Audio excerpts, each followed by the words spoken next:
Tonight, we are seeing now the emergence globally of some forms of bacteria that are effectively untreatable. each year at least 2 million people are infected with drug-resistant superbugs, They had asked me to sign the papers to let her go, and I did. and at least 23,000 die from them. He had some bugs that they had never seen before. Frontline investigates how we got here, We immediately went on high alert, the equivalent of DEFCON 5. No matter what we did, the bacteria was still spreading. and why major drug companies are giving up on developing new antibiotics. You have to make some very ruthless decisions. These are not ruthless decisions. These are portfolio management decisions. Our investors require that of us. And what happens now? There have been covers of magazines about the end of antibiotics, question mark. I would say you can change the title to the end of antibiotics, period. Tonight on Frontline, hunting the nightmare bacteria.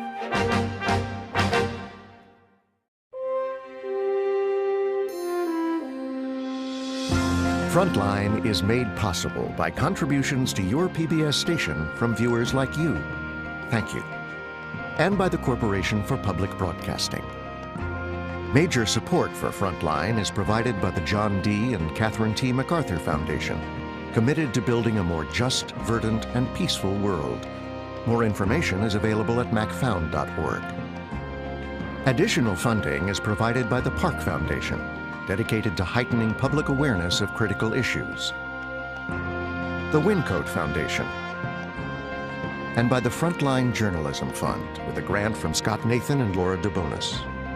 Major funding for this program is provided by the Candida Fund.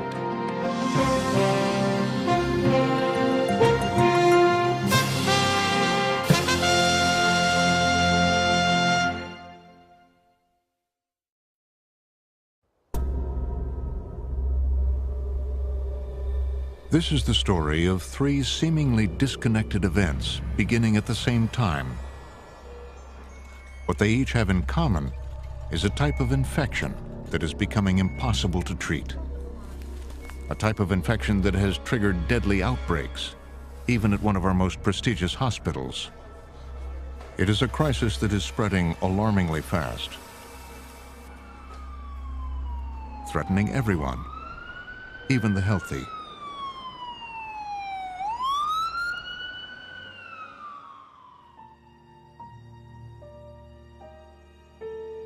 Our first story starts in Tucson, Arizona, in May 2011. When I think about that time, I think about spring. And just how, how busy it was and how beautiful she was. She was 11 and a half years old and just physically perfect, beautiful from head to toe. Slim, white blonde hair from being out in the sun, a little bit of freckles across her nose, bright blue eyes, paying attention to what her clothes looked like and her hair. Never stopped talking, talked a mile a minute. That was Addie at that, just, in the month before she got sick. Journalist David Hoffman first heard about Addie Rarasich while investigating for Frontline what doctors and government officials are now calling a nightmare. A kind of dangerous bacteria that is increasingly resistant to the strongest antibiotics. This is what brought us to Tucson. Good morning. Hi, Tanya, I'm David Hoffman. To find out more about an astonishing set of events that began one Sunday when Addie complained to her mother about a pain in her hip. I thought, well, she's just finishing up softball. She had been to the track meet, it all kind of, it could have been an injury. I gave her some ibuprofen. As the night wore on, her pain got worse. She didn't sleep much that night. Woke me up a couple of times asking if she could take a hot bath or have another ibuprofen. The next morning, Tanya Rarasich, a nurse for 16 years, took Addie to a local hospital where they said she had symptoms of a virus. But over the next few days, the pain spread and the fever got worse. I was afraid. At that point, I remember being very afraid. And so I packed a bag and we went to another hospital that had specialized in children's care.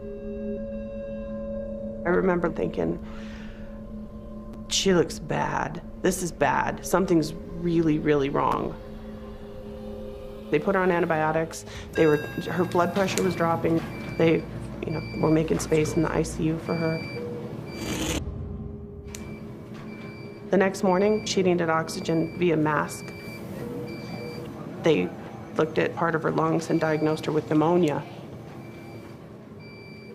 I remember sitting there watching the sun come up and thinking, how did she get so sick? How did this happen so fast? I met Addie in a hospital bed in the intensive care unit. She was lying there, breathing quickly. She was scared. She had little infected boils all over her body. What really looked most likely when I saw her was a staph bacteria causing septic shock. And Addie fit a pattern that I recognized with community-associated MRSA. When you say community, I mean, this is what you mean that a kid picks it up in a playground with a scrape to the knee, right? Correct. The spread of MRSA, a staph bacteria that causes infections resistant to many antibiotics, has long been a big problem inside hospitals. But over the last 2 decades, it's also been found outside, in the community. In Addie's case, she was a skin picker. She, as do many kids, picked at her little scabs, and that was likely what introduced the staph infection. But the staph was just the start of Addie's troubles. She already had evidence of an early pneumonia, and it looked like she was about to get a lot sicker. I asked him what were the odds of her making it, getting well. What did he say? He said 30%, but he had to think about it for a minute, and I knew he was lying to me. I knew. By the time your blood has bacteria in it, you're in real trouble. The staph infection had so damaged her lungs, the doctors had no choice. To save her life, they put her on a lung bypass machine called ECMO. I remember saying, ECMO? With a squeaky voice, like, no, really? You're not really talking about ECMO. This was total life support. It's got huge tubes that are put into an artery in a vein, and the patient's blood comes out of their body, runs through the machine, and the machine does what your lung does. The tubes presented a whole new set of dangers. Those tubes can harbor bacteria. And one of the dilemmas of modern medicine. The interventions that can save you can also put you at serious risk. You did great. Any patient we put on ECMO has a much higher risk of having additional infections. That's just the nature of the beast. Is that what happened here? Correct. And she got a particularly nasty one. What was it called? Stenotrophomonas. Stenotrophomonas is an entirely different kind of bacteria from staph. Found in hospitals, it can live inside breathing tubes, and it's extremely difficult to treat. The problem with Stenotrophomonas is, even at the outset, it's already a very resistant bacteria. There are only 4 or maybe 5 antibiotics normally that are able to treat that particular bacteria. Addie was confronting the frightening new face of antibiotic resistance, a group of bacteria called gram-negatives. So can you explain to me why these gram-negatives are so stubbornly nasty? Gram-negative bacteria, it's a medical term, and it really references the armor that surrounds the gram-negative bacteria. That armor makes it very difficult for normal antibiotics to get into the bacteria and to kill it. So Stenotrophomonas is incredibly difficult to treat because it has that serious body armor surrounding it. Are you guys gonna come out and go that way? Okay. The ability of gram-negatives to aggressively fight off antibiotics was now playing out in Addie. Hold the phone. She was first put on one antibiotic that's good for stenotrophomonas, and it worked for a while. And then guess what? The antibiotic doesn't work anymore. Let's give her a different one. Well, and then it would, work. A couple weeks, 3 weeks, and then the stenotrophomonas would sort of like bloom back up, rear its ugly head, so to speak. And you're doing great. You are. Finally, one day, they said something I never thought I would hear. The stenotrophomonas is pan-resistant. Pan meaning resistant to everything, like a panorama. Addie and her mother had entered the post-antibiotic era. I had to go to her and say, I don't have options based on medical science. I've run out of options. I don't see a way out of this. I remember a long weekend went by, and they had asked me to sign the papers to let her go, and I did. There was only one hope left of saving Addie's life: to surgically remove the infection. I remember asking the doctors then about lung transplant, and they said no, that it couldn't be done, that it would be too dangerous. The problem was that she was too sick to be transplanted. That sounds a bit strange because you think of a transplant as the final life-saving thing you've got. But because of that resistant stenotrophomonas, the expected survival of transplanting her was not good. In fact, you might say close to zero. You're not going to blow bubbles? Doctors faced a question of medical ethics: whether to risk such a valuable resource as a young set of lungs when Addie's chances of survival were so low. What tipped the balance? I think it was Addie's mom, Tanya, who was such a strong advocate and didn't give up. Happy birthday to you. And it was also the fact that this was not an unresponsive body lying on the table. This was a young girl who was communicating with us and had temper tantrums and sparks of life, which we could all see on the ECMO apparatus. I mean, how can you say no to this, living, alive human being who's communicating with you? I need a high five. That's awesome. But Addie would still have to wait in the intensive care unit, hoping to get a new set of lungs.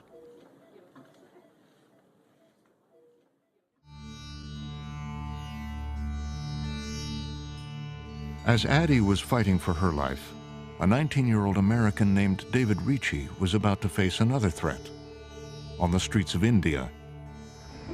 So after 30 hours on a train, we finally ended up in Calcutta. Here, gram-negatives were spreading in frightening ways and coming from unexpected places. I wanted to experience another culture and put myself in an environment where I was serving, where I was helping people. I think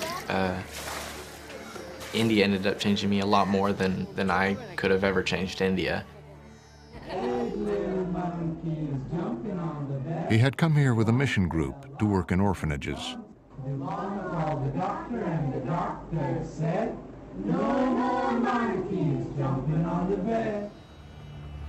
One morning, the group headed off to work at one of those orphanages, a Mother Teresa home.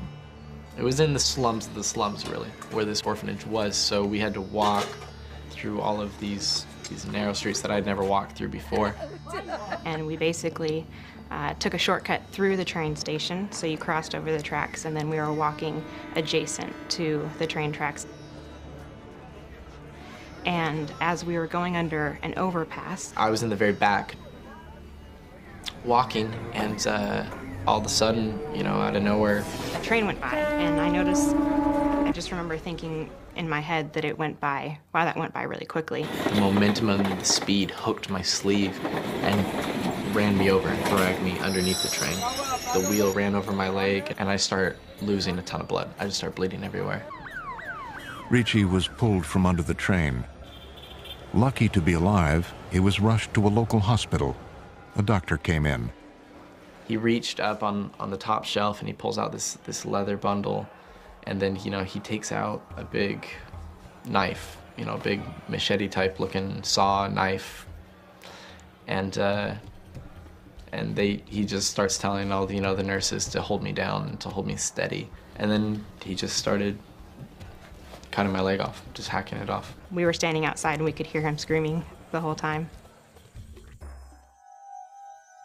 And then I passed out. Within 24 hours, Ricci was moved to another hospital, and his condition deteriorated quickly. Hey everybody, I talked to the doctors. They said I don't have that much longer, but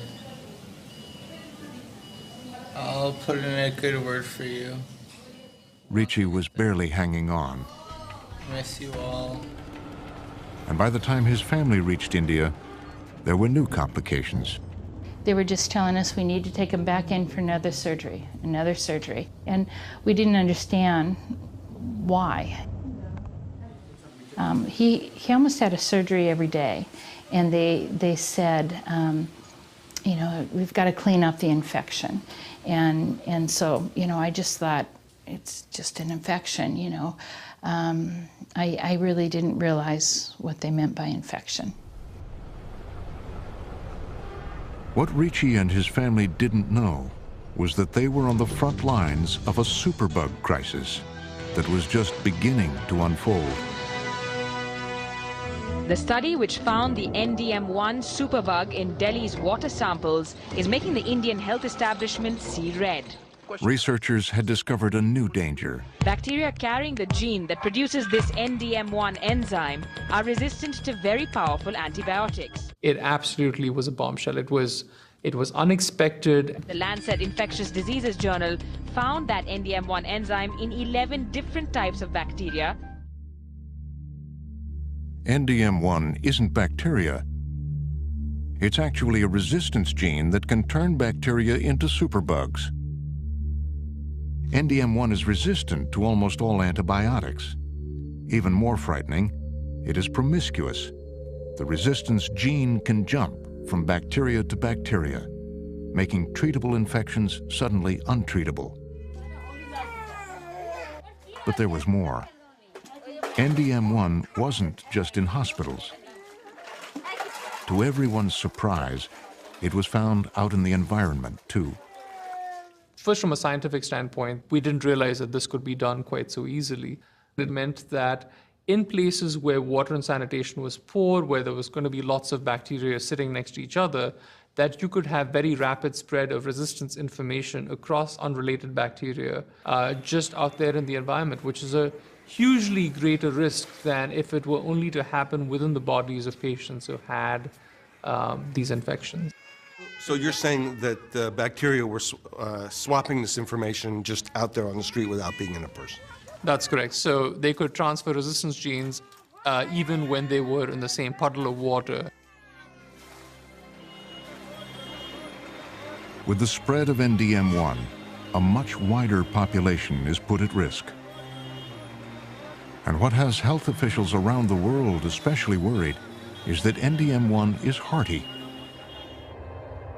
And it travels. After 2 weeks in an Indian hospital, David Ricci was flown home to Seattle and taken to the trauma unit at Harborview Medical Center. I first heard about David's case in July of 2011. I was sitting in my office doing some work, and one of my colleagues, an orthopedic surgeon, Dr. Doug Smith, gave me a call and asked me if I'd known about a patient up on one of our acute care floors with a number of drug-resistant pathogens. I brought up his medical record and saw a huge amount of drug resistance we don't typically see. All these R's mean that the bacteria is resistant to that antibiotic. Knowing that David had come from India, I was immediately concerned, even before seeing David, about bacteria in the wound containing this new type of drug resistance. Lab results confirmed Lynch's worst fears. Ricci had brought NDM1 into the United States. It was one of the first cases to ever be identified here, and Lynch had little to go on. There's not a lot of clinical experience with treating these bacteria anywhere. In the literature, there's no books, there's no things on it. So we had to figure out what to do for David right then and there. I get this knock on my door, and they open up the door, and there's these doctors. They tell me, we need to isolate you. We need to put you on your own and quarantine you. Ricci was in the throes of the NDM1 nightmare. The gene was spreading resistance to other infections in his leg. They showed us the list of them. There were about 5 bugs, and they said all these infections are resistant to antibiotics. And when they said that, that's what worried me, because I'm like, how's he going to get rid of them? Lynch tried several powerful antibiotics, but they didn't work. Have you done any of the glycerin-rifampin combinations? He had only one option left, a 1940s antibiotic called colistin.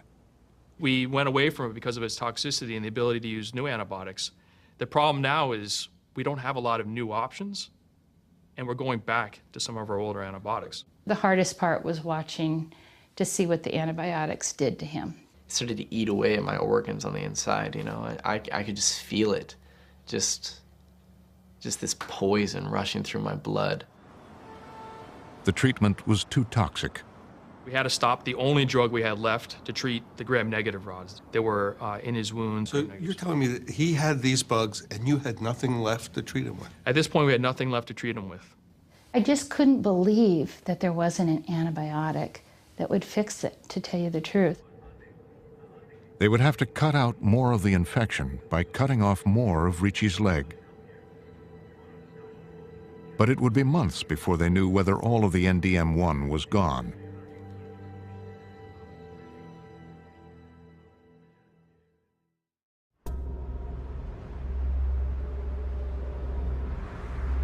Over the last 10 years, hospitals in the New York City area have become the epicenter of another highly resistant and deadly type of gram-negative bacteria. This superbug didn't come from overseas. This one was homegrown. It lives in the digestive system. And like NDM1, it's a gene that can spread its resistance to other bacteria. It's called KPC. No one knows exactly how many patients in the New York City area have been infected with KPC, or how many have died from it. Nationally, most hospitals aren't required to report outbreaks to the government, and most won't talk publicly about them. But as part of Frontline's investigation, one of the nation's most prestigious hospitals, the Clinical Center at the National Institutes of Health, the NIH, agreed to recount how it dealt with a major KPC outbreak. It began in the summer of 2011, when a woman carrying KPC was transferred from a New York City hospital here to the NIH in Bethesda, Maryland. Talking about hospital infections is really difficult for a hospital, because what you are saying is that we all know that when you come to the hospital, there are certain risks, but we've now laid bare what are those risks. The NIH had never treated a case of KPC before. And as the patient was brought into the ICU, the staff was determined to keep the KPC from spreading to other patients. We immediately went on high alert, the equivalent of hospital epidemiology DEFCON 5, tried to implement as many things as we could think of at the time to prevent any further spread of the organism in the hospital. They called it KPC. And so we learned later that was Klebsiella pneumoniae carbapenemase, and that's a mouthful. but we really didn't know what that meant. The patient was placed in what we call enhanced contact isolation, which means everybody who went in the room, including visitors, had to wear gloves and gowns. The room was at the end of the hall, separate from other patients. Let me just check your blood sugar, okay? But this was the intensive care unit, where patients are very sick and highly vulnerable, and that presented heightened risks. It's the kind of place where the bacteria can spread with ease. People are very busy, and there are a lot of things going on. Patients get very sick very quickly and require intervention. The bacteria can be spread on the hands. They can be spread on pieces of equipment that might go from patient to patient, so you have to be really cautious. Their efforts to contain the KPC appeared to work. When other ICU patients were tested for KPC, We found nothing. So at that point, we thought that there had not been spread of the bacteria. the New York patient ultimately recovered and was discharged after 4 weeks in the hospital. We really felt like we had dodged a bullet. But then, a big surprise. 5 weeks later, unexpectedly, Could you do me a favor? Could you get me just a tube fixator for out of the RT closet? a KPC bacteria turned up in a respiratory culture. And with it, a mystery. How this could have spread from the first patient to the second patient. They were not in the ICU at the same time. They didn't have the same caregivers. They didn't have the same equipment. So initially we thought that it might be possible that this was a second introduction of yet another KPC organism. I was extremely concerned because the infections with these bacteria had a high mortality rate. As they began to investigate, searching for KPC on equipment and testing the patients yet again, they realized the problem was much bigger. We started finding other patients in the intensive care unit to whom the bacteria had spread. They had an outbreak. The KPC was spreading. The patients were getting sicker. And antibiotics weren't working. And we tried combinations of 5, 6 antibiotics. We tried making oral antibiotics into intravenous antibiotics. We even got an investigational antibiotic from a pharmaceutical company. An experimental one, a test one. An experimental antibiotic, and that also did not work. Desperate to contain the outbreak, the hospital took unprecedented steps. They created a separate ICU for KPC patients, brought in robots to disinfect empty rooms, Had monitors here reminding us to wash our hands, built a whole wall up in the other side. We moved every patient in the ICU, completely cleaned it, moved patients back in, and no matter what we did, the bacteria was still spreading. We didn't know what was going on. With the hospital in crisis, genetic researchers in Building 49 next door were scrambling to figure out how the KPC was spreading. We had now gotten to the point where they were identifying a patient a week, and it was not clear how these patients might be related to each other. Julie Segre and her colleague Evan Snitkin started to compare the DNA samples of the KPC taken from the patients. Are these all the DNAs then? Yeah, these are all the DNAs. Each patient had a number. So this shows you, based on the DNA sequences, how we think the bacteria spread throughout the hospital. By matching the DNA, they discovered something none of them knew. 3, 4, and 8 were all silent carriers. And what's scary about that is they can be transmitting to other patients without anyone knowing that they even have the bacteria themselves. So this bacteria seemed to have been all over the hospital before they had come up positive. And the hospital didn't know that? They didn't know because this bacteria has the capacity to live in the stomach of patients without causing infections. For me, the data were stunning. Why? Why was it stunning? Because it became very clear that we had missed the transmission sequence. The high-tech genomics revealed a disturbing truth. The outbreak would be much more difficult to contain. And to stop it, they needed to figure out exactly how the KPC was moving through the hospital.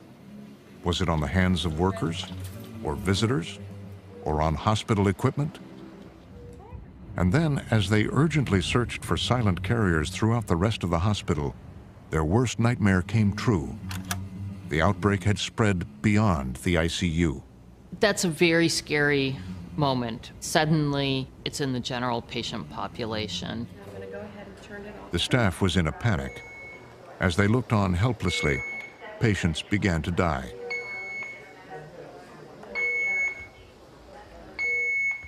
We felt responsible for it. We are responsible for the patients.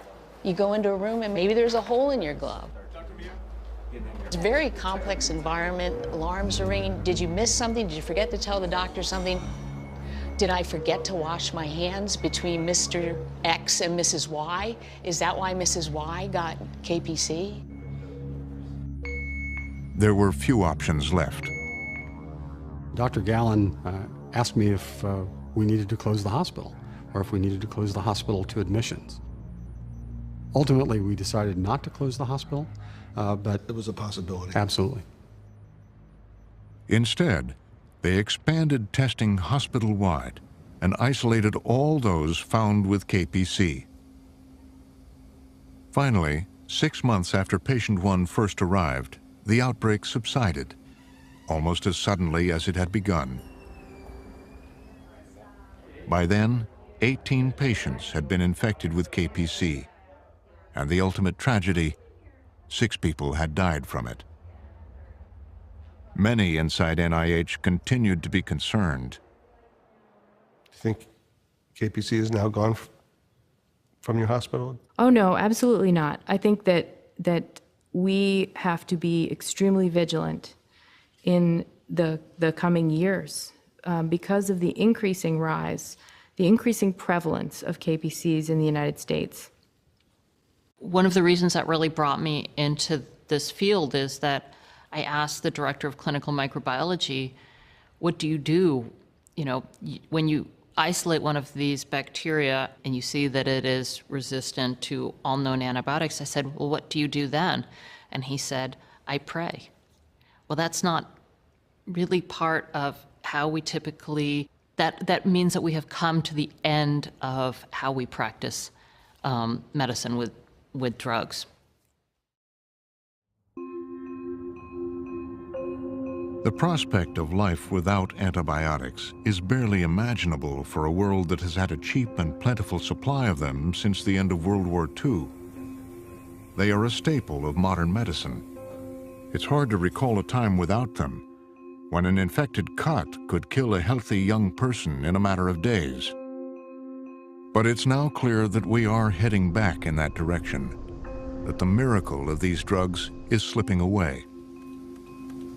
Antibiotics are unique drugs. They're not like any other class of drugs.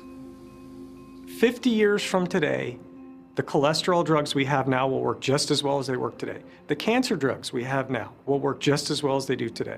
That's true of all the other drug classes. Antibiotics are the only class of drugs that the more we use, the more rapidly we lose.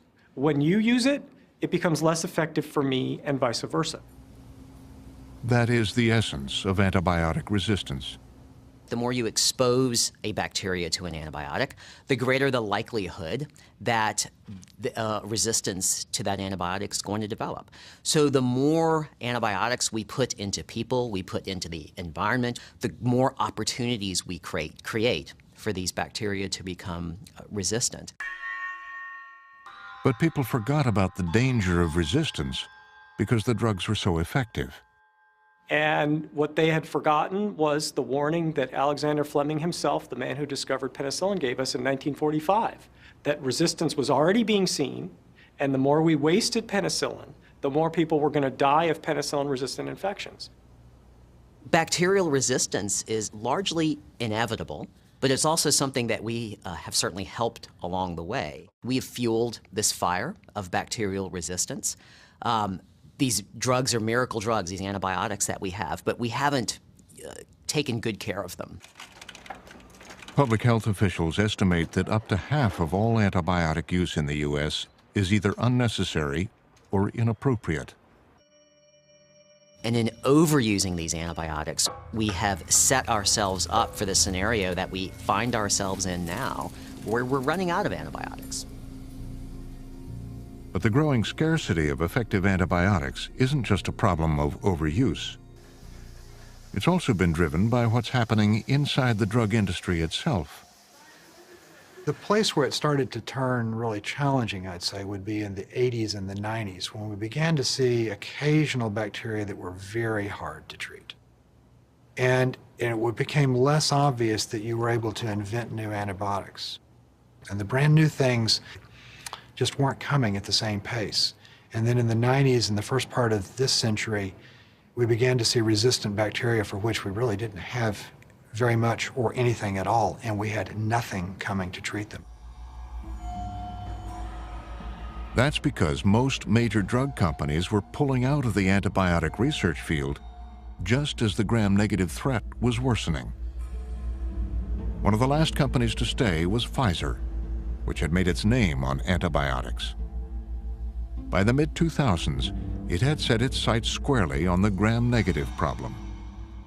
We thought there was medical need. That's what really matters. And we thought that given our history in being able to develop penicillin, the antifungals, antibiotics, that in fact, if we put our minds to it, that we would succeed. But this is a highly risky and unpredictable enterprise. Despite the risk, Pfizer built a world-class research team in Groton, Connecticut, and brought in a veteran in gram-negative research, John Quinn. In 1983, when I finished my training, almost every pharmaceutical company had an antibiotic development team.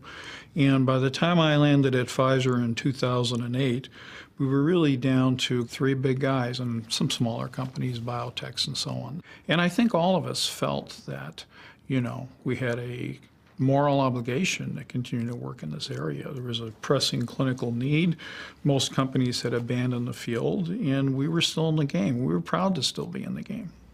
Quinn and his team believed they were onto something big, several different compounds to treat gram-negatives. The potential breakthroughs got the attention of the company's science advisors, including Brad Spellberg.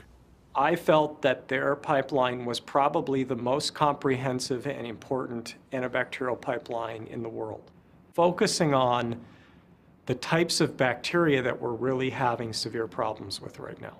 Which are the highly resistant gram-negative bacteria. These would have solved problems and saved lives had they been successfully developed.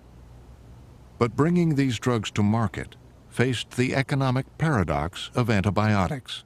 If you need an antibiotic, you need it only briefly. Indeed, that's the correct way to use an antibiotic. You use it only briefly. And from an economic standpoint of a developer, that means you're not getting the return on the investment you've made, because you've spent between $600 million and $1 billion to bring that new antibiotic to market. Wait, it costs up to $1 billion to bring a new drug to market? It can easily cost up to $1 billion to bring a new drug to the market. And the initial reaction to it is, that's great, and let's not use it. Let's use it as little as possible. So here's a large company saying, I can make billions off cholesterol drugs, blood pressure drugs, arthritis drugs, dementia, things that I know patients are going to have to take every day for the rest of their lives. Why would I put my R&D dollars into the antibiotic division that isn't going to make me any money when I can put it over here? So here's the deal. That's going to make a lot of money for the company. I answer to the shareholders. That was the problem facing Pfizer in 2011. Don't kid yourself. Talk to your doctor. Its stock had plummeted on Wall Street, and its blockbuster cholesterol drug, Lipitor, was about to lose its patent. I received an email on my BlackBerry that there was a mandatory emergency meeting in 2 hours. Can't be good.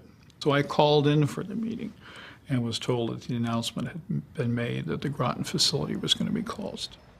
The company ended 70 years of leadership in antibiotic development, leaving its search for a gram-negative cure unfinished. The external people who I spoke to, many of whom are my personal friends, said to me, well, Pfizer's just doing what other companies have done. There's nothing particularly wrong with that. It's not immoral. We are a capitalist society. Frontline asked Pfizer to explain the decision.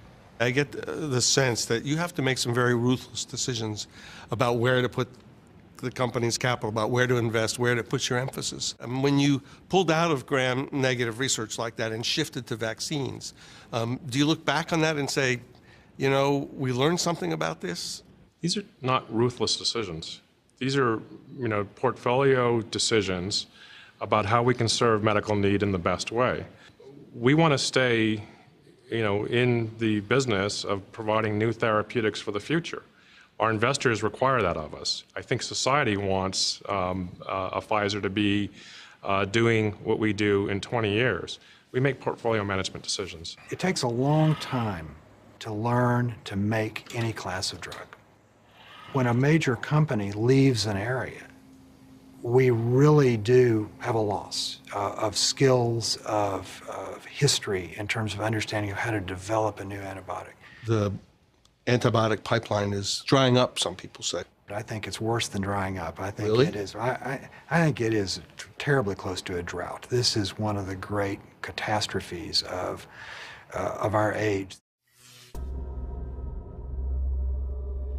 Widespread antibiotic resistance has been a long time in the making. And with the pharmaceutical industry pulling back from developing new antibiotics, serious questions are now being raised about whether the U.S. government is prepared to confront the problem. Dr. Srinivasan, I'm just thinking back a little bit about history, that when we do have big challenges in public health, oftentimes we tackle them in a big way. I'm thinking about, for example, HIV/AIDS and how we tackled that problem. Yeah. And it required a lot of effort, and people were in charge. And I took a look the other day at the research levels devoted to the problem of antimicrobial resistance at NIH. Antimicrobial resistance is way down the list. Right. It's actually number 70 on their list. What does that say about the priority? Well, I think what that points to is the fact that, you know, our research in this area has lagged. We're going to have to do a lot more in the area of antimicrobial resistance. You know, I think for a long time, we weren't investing a lot in antimicrobial resistance because we always had new antibiotics to combat the problem We of got complacent. In a sense, I think we did. You know, there were always new drugs to treat these infections, and so I think the need to do basic research on antimicrobial resistance moved down our priority list. But with the spread of gram-negatives fast accelerating, with new outbreaks of KPC and the rise of NDM1, last March, the Centers for Disease Control and Prevention decided it was time to sound a loud alarm. We now turn to health news tonight. There's a warning from the CDC. New and extremely dangerous superbug. It's a deadly nightmare bacteria. And even the CDC has called it a nightmare. A nightmare? I mean, at first I thought that was someone else's hyperbolic headline until I saw it was the CDC. Right, the CDC is usually very straight-laced and doesn't use words like that. If this is a really big public health problem, who's in charge of this problem for the United States government? Can you tell me who's in charge? Who's in charge of resistance? Of antimicrobial resistance and fighting it. And it's a threat to public health, right? It is a threat to public health. So who's in charge with dealing with that, with coordinating? Well, I think that, you know, the issue of who's in charge of combating antimicrobial resistance speaks to the fact that this is a very, very complex problem. So there's not one single group that can take full ownership of solving the problem of resistance. When I look at the Department of Health and Human Services, for example, and look at the assistant secretaries, there's not an assistant secretary who deals with antimicrobial resistance. There is for other kinds of health problems. It seems that this is a problem that hasn't actually registered in the high levels of the government. It's a crisis, you said. It is a crisis. It's indeed a crisis. There are a variety of different issues that have to be addressed. They require a variety of different actions by all of the different federal agencies who are involved in this. It's not that the government agencies are not aware of the problem and are not doing anything. It's that we have not had a comprehensive plan for how to deal with antibiotic resistance. We don't have reporting mechanisms like they do in Europe to know where resistance is occurring, who's using the antibiotics. Are we overusing them? You're telling me we don't know the answers to the extent of the problem? That is correct. We don't have the data? That is correct. I do not know how many resistant infections are occurring right now. I don't know what the frequency of resistance in different bacteria are. We do not have those data. Frontline requested an interview with the Secretary of Health and Human Services, Kathleen Sebelius. We wanted to ask about the lack of data and about the priority the department is giving to the new superbug crisis, but she declined to be interviewed. The CDC now estimates that every year at least 2 million people are infected with resistant bacteria, and at least 23,000 die from these infections. That's more than die from AIDS every year. It is a stark, yet incomplete picture. So this is a hidden epidemic. It's a hidden epidemic because there is nowhere on your death certificate that would say that such and such person died of an infection that could not be treated. And if it's not a cause of death, then it's not something that people recognize as something that actually killed them. If people were dying on this drug-resistant infections and they had a big X on their foreheads which said that they had drug-resistant infections, trust me, there would be policy action. It's been 2 years since KPC first came to NIH. But as it turns out, the hospital never did fully rid itself of the deadly superbug. Last year, a young man came to NIH because of complications from a bone marrow transplant. While he was there, he contracted KPC and died. The 7th victim of the outbreak.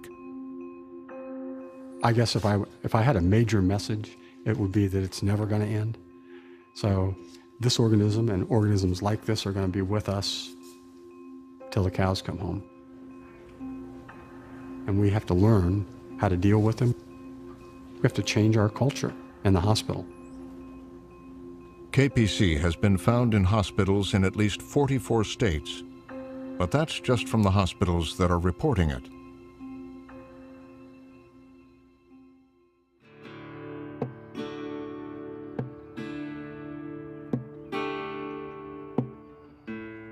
As for David Ricci, it's been 2 years since his last operation.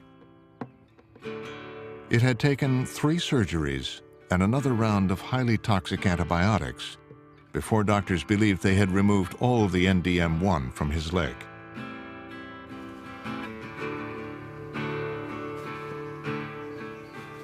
You know, there's no muscle left on it, and I only got about 6 inches left, and the bone stops there. And so far, Ricci has remained healthy, though not entirely free from the fear of NDM1. You know, my doctors were pretty straightforward with me. They were very honest and said, you know, there is a good chance that this infection might not go away. Might not ever go away. Yeah, yeah. They said, you know, we don't have enough experience to know what's going to happen.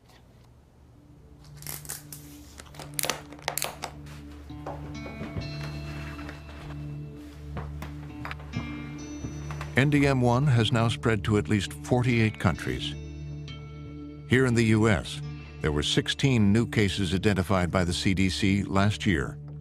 This year, that number has already more than doubled. So David was actually sort of a harbinger of something to come.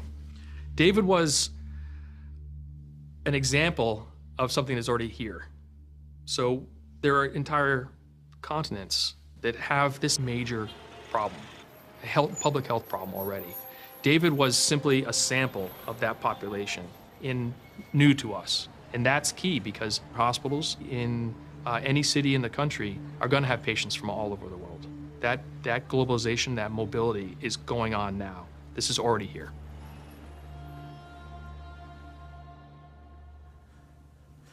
All right, Addie, let there be light. This is the day that the Lord has made. It's also been 2 years for Addie Rarasich. Yeah, but it's like not fun. Let there be no light whatsoever. 2 years since she came home after receiving a new set of lungs. It was like bringing home a premature baby. We brought home monitors, and she couldn't do anything for herself. She couldn't even turn over in the bed. She couldn't turn side to side. That's how weak and contracted and debilitated she was. So how are you doing now? Basically, I'm fine. Nothing seems out of whack right now. I feel pretty good. I look pretty much like I did before. I have all my friends back. Did you understand what was happening to you? Or?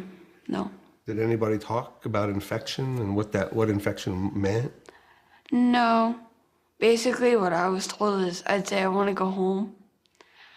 And she'd say I couldn't make the drive home ever. Like, I was too sick to go home. Okay. Everything's hard for Addie now. Everything's a battle. Prescriptions. She has to take a handful of pills twice a day. We have to worry constantly about, picking up a bacteria or a virus. She's had pneumonia 5 times in the past 2 years. Bacterial pneumonia that had to be treated with antibiotics. And every time, I wonder, is this the time that we're going to come up against a bacteria that they don't have anything to treat it with?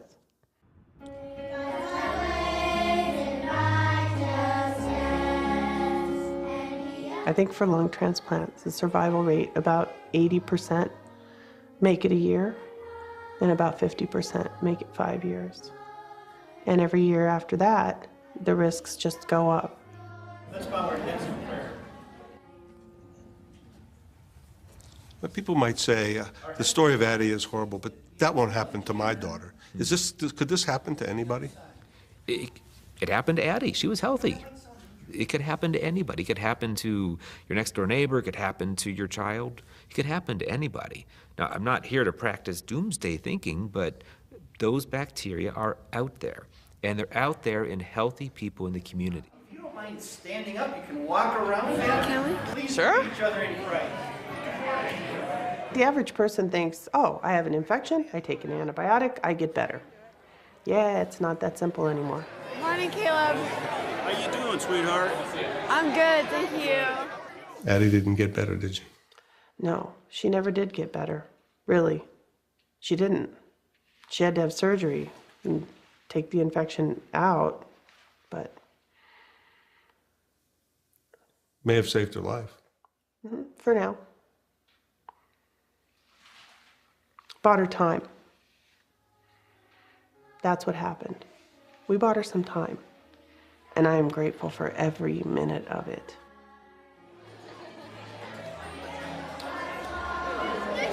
Nice to meet you. Hi, I'm Addie. I don't think we ever met. I remember you. I know I've seen you somewhere before. Yeah, me too. Were you my nurse? Yeah.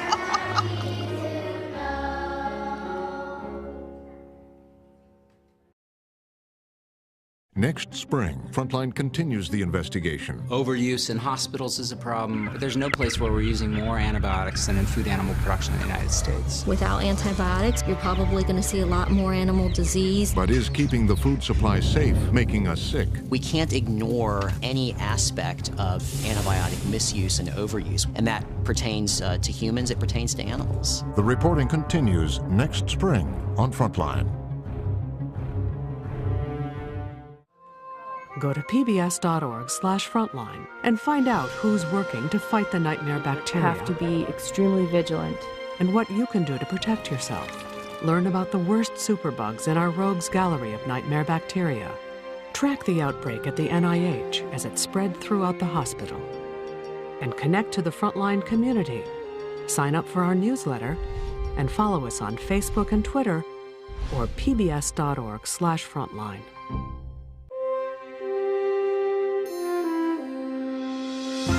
Frontline is made possible by contributions to your PBS station from viewers like you. Thank you. And by the Corporation for Public Broadcasting. Major support for Frontline is provided by the John D. and Catherine T. MacArthur Foundation, committed to building a more just, verdant, and peaceful world. More information is available at macfound.org. Additional funding is provided by the Park Foundation, dedicated to heightening public awareness of critical issues, the Wincoat Foundation, and by the Frontline Journalism Fund, with a grant from Scott Nathan and Laura DeBonis. Major funding for this program is provided by the Candida Fund.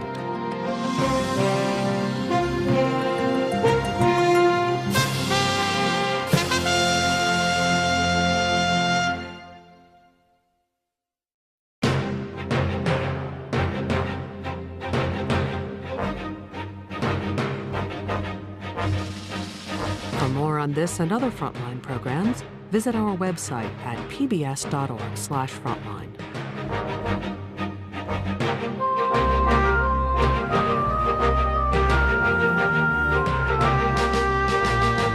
Frontline's Hunting the Nightmare Bacteria is available on DVD.